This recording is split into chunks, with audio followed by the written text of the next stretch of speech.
Hi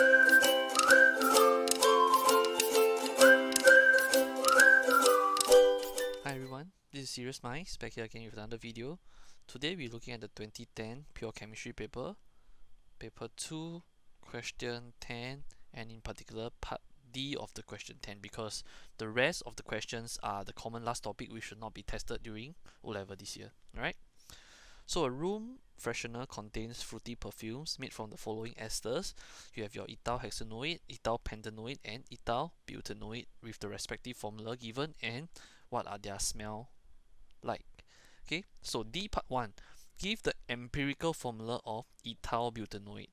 So as you can see from the question or from the chart given, ethyl butanoate has the formula of C3H7 COO C2H5, and this is the chemical formula of ethyl butanoate, and they want you to give the empirical formula, which is, in another words, the simplest form. It's just like fraction. If you have 5/10, you can divide it to the simplest form of 1/2, right? So empirical formula works pretty much the same way.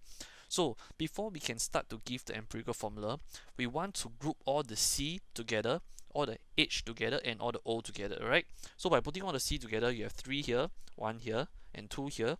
You have C6, you have 7H here, and 5H here. It will be H12 and 2O, right? O2. So if we were to break it into the simplest form, what would it be? Right? You can divide this by 2, divide this by 2, divide this by 2, you will get 3, 6, and just 1 here. So the empirical formula of ethyl butanoate will be C3H6O. Right? So this is pretty straightforward. Let us look at the second part of this question. Show by calculation that the following percentage composition data gives the empirical formula for ethyl butanoate. So what they have given you here is the percentage by mass of the different elements, and they want you to prove that whatever you have just found here actually can be supported by the data given you in the table there. Alright, so let us take a look. Do remember that in empirical formula calculation, we have a fixed set of method that we go about doing it. So we can first write down the elements. Alright, first one will be the element, and we know that the element is C, O, and H. Alright, secondly, we want to state their mass percentage. Right, so for carbon will be 62.1, oxygen will be 27.6, and lastly you have your hydrogen of 10.3. For the third step, we want to write down the MR of all the elements, and we know that carbon is 12, alright, oxygen is 16, and hydrogen is 1. And for the fourth step, what we will do is we will take step 2 divide by step 3. Right, so we will have 62.1 divided by 12. Okay.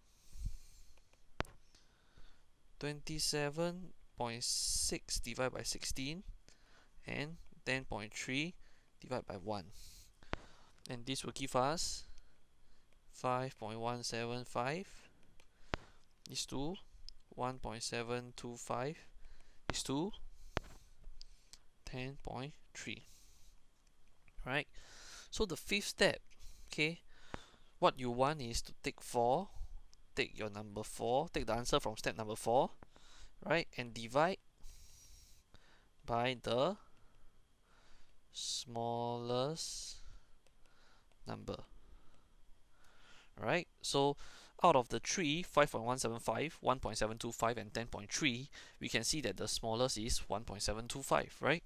So let us go ahead and take all the numbers divided by 1.725.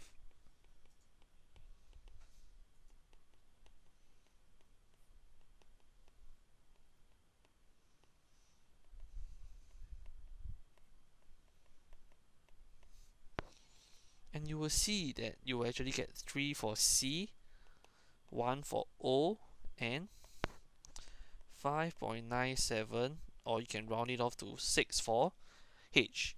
And therefore, your empirical formula is going to be C3H6O, and we have proof that this number that we have found based on the percentage composition data given is the same as what we have just found for part 1, and this is how you go about solving this question.